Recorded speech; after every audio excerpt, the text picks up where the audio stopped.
होणार की त्याची सुरुवात झालेली आहे? होणार. होणार. तिसरी अपेक्षा? ही अपेक्षा की घरात थोडा वेळ द्यायचा. बिझी आहे आणि कुठे जायचं असेल तर बिझी आहे, मित्रांना भेटायला जायचं. बिझी हा शब्द कमी करा आणि घरी वेळ द्या असं म्हणणं मान्य? मान्य. पण तिलाही माहिती आहे का माझं म्हणजे मी किती बिझी असतो ते. नाही पण तरी सुद्धा थोडे कमी बिझी व्हा, हीच अपेक्षा आहे त्यांची.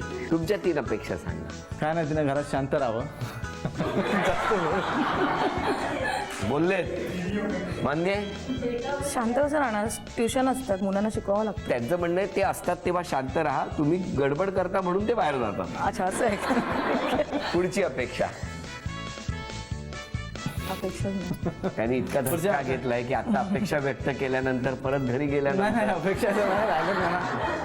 सर्व काय चांगलं असतं ते. सर्व चांगलं. आपण सकाळी 4ला आपल्याला डबा मिळतो, सर्व काय मिळतो. झालं तुमचं महत्वाचं झालं का संपला विषय. आणि मी घरात उशिराच येतो त्यामुळे काही प्रॉब्लेमच नसतो. त्याच्यामुळे फक्त शांतता ठेवावी. बस अपेक्षा काही नाही अशा. बरं, आता सॉरी म्हणणार तर कुणाला आणि धन्यवाद किंवा थँक्यू म्हणायचं असेल तर कुणाला? सॉरी म्हणणार तर माहेरच्यांना सॉरी म्हणणार, कारण ज्यात मी त्या टायमाला लग्न केलं तर त्या टायमाला त्यांना खूपच त्रास झालेला, म्हणजे आता ओपन करू शकत नाही तेवढा त्रास झालेला. आणि थँक्स मी माझ्या सासू सासऱ्यांना म्हणते की त्याने मला ॲक्सेप्ट केलं, स्वीकारलं. हां. पण आज मी आहे, आज इथपर्यंत आहे ते माझे सद्गुरू बाबाजींच्यामुळे आणि माझ्या बाहेरची जी लोकं आहेत त्यांच्यामुळे मी आज आहे. कारण त्यांचं जर साथ नसतं तर मी आज इथपर्यंत पोचली नसते. कारण त्यांनीच मला प्रेग्नन्सीला जे बॉम्बेला घेऊन गेले आणि त्याच्यानंतर माझं पुढे भविष्य घडलं ते माझ्या माहेरच्यांचं. तुमचं काय म्हणणं? तुम्ही सॉरी कोणाला म्हणणार आणि थँक्यू कोणाला? सॉरी माझ्या आईवडिलांना म्हणणार मी. आणि त्यांनी माझ्यासाठी खूप काही केलं. तर मेन म्हणजे सॉरी त्यांना. आभारीही म्हणजे आता आभार माझ्या बायकोचे. तिने आता मला चांगल्यापैकी साथ दिली आणि रॉकेलच्या रांगेत होकार दिला. आणि सासू सासरे पण चांगले माझ्या पाठीशी चांगल्या उपाय उभे राहिलेले. जर का मी बॉम्बेत राहायचो पण मी कुठे गेलो त्यांना न सांगता तर ते माझ्या आईवडिलांना सांगायचे, कंप्लेंट करायचे काय कुठे जातात आम्हाला कधी सांगत नाही. त्यामुळे त्यांचाही आभार आहे.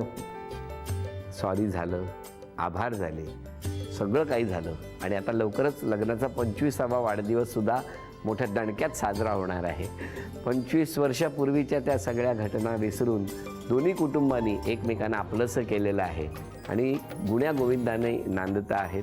तुम्हा दोघांनाही खूप शुभेच्छा, तुम्हालाही शुभेच्छा. आणि झी मराठीकडून ही भेटवस्तू तुमच्यासाठी. नमस्कार.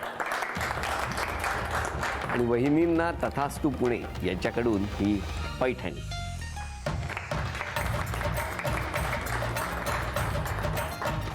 अभिनंदन.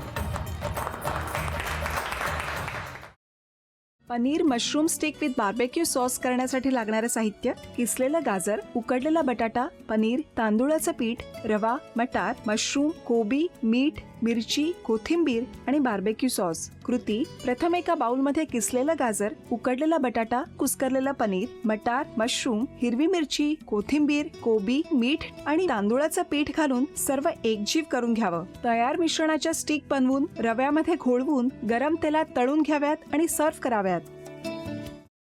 स्वामी, कोणता भक्त हाक मारतो आहे? ध्यानात इतके मग्न आहात.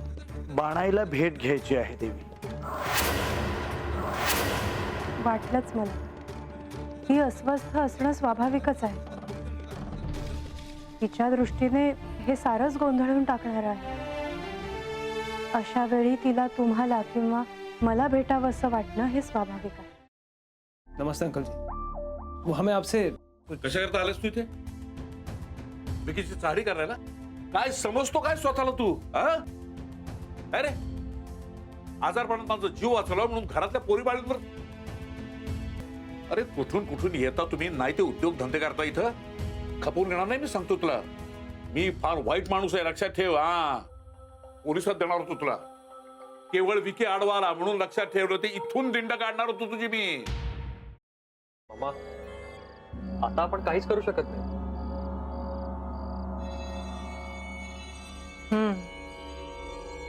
पण आर्चीस, हे असं कसं शक्य आहे?